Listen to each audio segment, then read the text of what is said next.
episode of Hot and Healthy with Snap TV. And on the show today we have Kim Walker from To Be Nourished. And Kim has been on her own personal health journey for 20 years.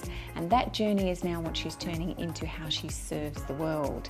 So welcome to the show, Kim. Thank you, Nicole. I'd like to say that it's an absolute pleasure to be here with you. You're somebody that I've been following under the radar for actually quite a long time, and it's only now that I'm starting to put my head above the radar, so I'm delighted to spend some time with you here today. Oh, I'm great. That's great. I've noticed actually, having been one of the first people here in Qatar that was talking about health and wellness and green smoothies and health coaching, that it's by me stepping up and being noisy or being seen has created the space for other people to find their place. And I love hearing stories about people. I've been watching you for a while. Yeah, and I so agree with you, because I've been in Qatar now for 9 years, and you know, my journey's been over 20 years, and so a lot of that has also been here while I've been in Qatar. And you know, it's only really in the last year when I've started to step into this and put my head above the water that I've actually realised there's a community here. There is. And you know, I remember watching you at one of the first Women Who Work conferences. Many years ago now. It was a while. And you know, saying, wow, this is a lady who's quite formidable and she really knows what she wants, and she's out there and she's doing it and she's spreading that word. It's, you know, one drop at a time. And that's it. I think it's really, really important for people, if they have a message, if they're going through a journey, there's a very good reason that journey is there to craft them to serve. Absolutely. So rather than resisting it, going, why is this happening to me? Go, really, why is this happening to me? Where is the lesson? Where's the gift in this experience? And yours has been 20 years in the making to get to the point where you're launching To Be Nourished. Yeah, and you know, I think I'm just stepping into those shoes, and I would lie if I say I wasn't nervous by that. It's very difficult to step into a new pair of shoes when you're coming from a corporate world where you're very comfortable, you're very well known, you're respected, and you're taking a completely different route. Not like I didn't know about nutrition or about health and about wellness before. I've always had a very keen interest in it, but I've never really practiced it. I've been an all or nothing where this is concerned. So I'm either full at it, doing a crazy diet from, you know, I've done Atkins, I've done the Cambridge diet, I've done the 10-day lemonade cleanse, which was horrendous.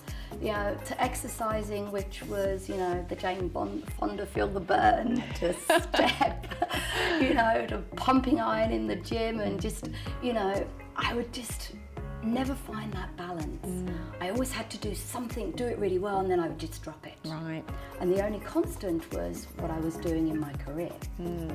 And through doing that, I was losing myself, losing relationships, and losing friends, you know. And this was a repetitive pattern. It was a circle. And it's taken me a long time to learn my own lessons, I think. And I think this is one of the things that I want to highlight, that it's never too late to step up and say, okay, I've learned this lesson and I want to do something about it now. It's a conscious choice. It's a decision that you make because you have that desire. And it's always in there, I think. I think people want to live happier and healthier lives. And you know, the holistic approach now is really getting traction. Not just here in Qatar, but you know, worldwide. I think the days of the extremes are starting to pass. And I was quite a bit like you as well. Very much corporate suit and boot. Yeah. And you know, living on stress and adrenaline and long hours and sleep deprived and poor relationships, and my body responded with pain and being fat and bloated and horrible. Yeah. And then I went the other extreme and went completely 100% into the wellness world, and then I burnt out there because I took the same mindset from one space to the other, not realizing actually it all begins by changing the mindset. And then it doesn't matter if you're in a suit and booted environment, if you're bringing a different mindset into that space. This is something that I'm really conscious of, actually. I'm glad that you brought that up, because it would be so easy to, you know, take this new beginning and this new journey and to work with To Be Nourished and put, you know, I'm not going to put everything into it, but to do it so fiercely that then I end up losing everything that I'm actually working towards, and I'm not really serving myself again. I'm serving a cause, but actually it's not the right cause. It's not what I'm doing this for. So I'm conscious every day of being mindful about what I'm doing, how I'm doing it, and trying to take it step by step.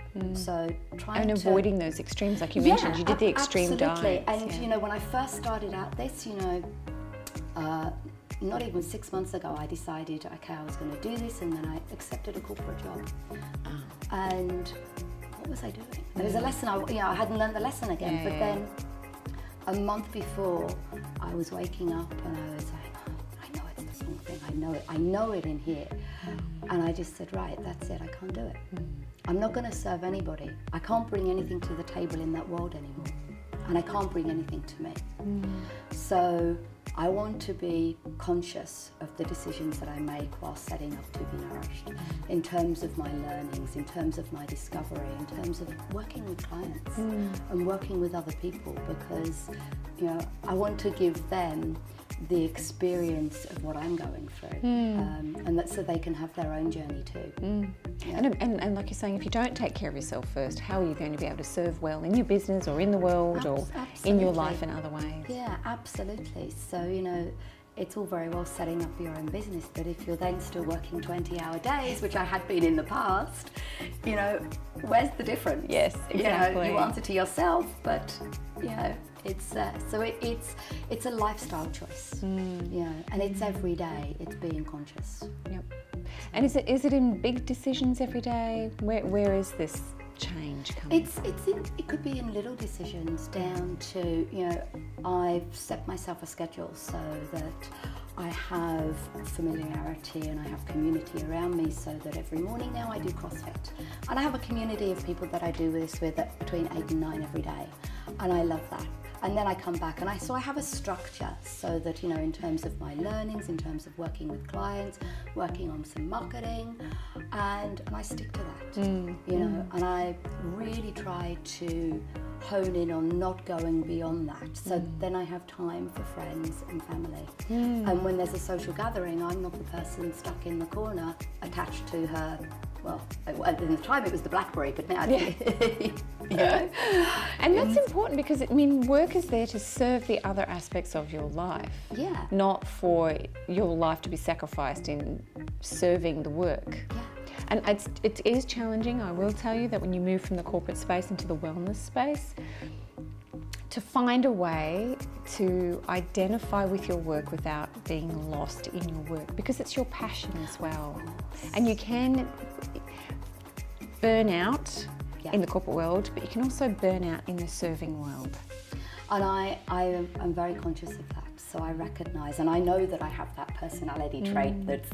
Loves the extremes. Yeah, loves the extremes, loves the passion, and you know, when you're doing something that you're really invested in, you know, you tend to get right in there and get caught up in the moment. So I have to self-manage, you know, and one of the things I'm very grateful for is, you know, through my learnings with CTI and coaching, is some of the tools and the skills that I will use with clients, but I'm using on myself. And that's where it needs to start. Yeah, if you're going to be teaching other people, you really have to have done it yourself. Yeah, absolutely. Lead self. Yeah, and you have to understand how that feels. You know, not just on the surface. You know, really deep inside, on that, you know, real connection, that emotional level. So. And what sort of things have shifted for you over the, obviously 20 years is a long time to ask that question, but you've recently started studying, for example, holistic health. Yeah. What sort of new things are you picking up on which are making a difference in the way that you run or lead your life? I think it's about making sure that you focus on the whole person. So it's not just your head or your heart or what you eat. It's about all the connections that you have. So everything is interlinked. So it's, you know, it's your relationships, it's your connections with people. Yes, of course, it's about eating the right food, but also having some spaciousness in your life. I like that, some spaciousness. And I think that's really important. So I think that's been the biggest shift for me. And also allowing myself to say no. you know, and having... I'm glad you said yes. Well, said yes to you. Yeah. Say yes to the right thing. Yeah, but it's making the right choices, so you don't have to say yes to everything. You can really define what is going to be the best for you and how it's going to serve you, which sounds a bit selfish. And I think... Where does that come from? Where does this concept that taking care of myself is a selfish act? I wish I knew, because we're raised in that way, or I was certainly raised in that way, that you have to achieve, you have to do this. Maybe it comes from, you know, being a teenager in my early 20s in the 80s, you know, where we wore shoulder pads and had to be powerful and had to achieve and, you know, had to be, you know, the next promotion. And, you know, maybe that's something that doesn't leave you if you're raised with that. Maybe this generation is raised slightly differently. I mean, there's a difference between, you know, the generation X and Y's these days. I can definitely relate to the whole shoulder pads of the 80s, because I was definitely brought up in the corporate world, and that was my beginning. But I look at my mother's generation as well, and the idea that you sacrifice yourself for family. Well, hang on a minute. Don't you need to take care of yourself? Not in a selfish way. This is where this whole selfish concept is worth that exploration. If I don't take care of myself first, how can I serve you completely? Absolutely. Like if I'm living on stress and no sleep and coffee and cigarettes and soda and fast food, or skipping food altogether, then I'm just basically burning myself out in service of somebody else. Yeah. But if I fill myself up first, then I can be fully present for my kids, my spouse, my company, whatever it is that I'm doing. Yeah, I totally agree with that. I mean, you have to be able to look after yourself first before you can even begin to take care of somebody else. And equally, you can't necessarily help somebody until they're willing to take care of themselves. So, you know... I don't know about you, but I actually interview the people that I'm going to coach with to be my coachee. So I think, well, you might be attracted to what I'm offering because you like the idea of the outcome, but if you're not prepared or ready to do the work required to get your own results, we're guides. Yeah, we can guide them. It's a vehicle. Yeah. But we're not going to be able to do it for them. They need to be ready to make that choice for themselves. And I think it's understanding that people are, you know, they're resourceful, they're creative, and, you know, as a coach, you are a vehicle to help them evoke their own transformation. You know, but you can't do it for them. You can't give them the answers. We have to find our answers ourselves. I had to find the answers for me. You know. And it's interesting, I didn't have a coach either when I was going through this, and it took me what I would consider too many years to get to where I was more sustainable in the sense of running my life, running my body, running my mind in a way that was optimally. Okay, still working on it. There's always another layer or another level. And coaches speed that process up. They really do. And yeah, I wish I had discovered coaching 20-something years ago. I think it would have served me so well, particularly in my early career days, and, you know, always going after the next promotion or the next big job and the next project. It would have served me well. But, you know, I'm sure it was around in those days, but it just wasn't on the radar. I think it was perhaps available, but it was an elite thing. Yeah. Now it's much more mainstream, much more accessible. Absolutely. And I think people are more open to it as well. People are realizing that it's not some hocus pocus kind of, you know... It's practical, realistic, measurable, etc. Absolutely, you know, it actually is really, it's smart in its values. Absolutely. So we're coming to the end of the show. 10 minutes goes really quick. It does, doesn't it? So what would you like to leave the listeners in terms of holistic health and sustainable success from Kim? Yeah, I think it's about to be nourished and about nourishing yourself and realizing your own self-awareness. And a mantra that I use every day is, if you believe you can, then you're halfway there. Great.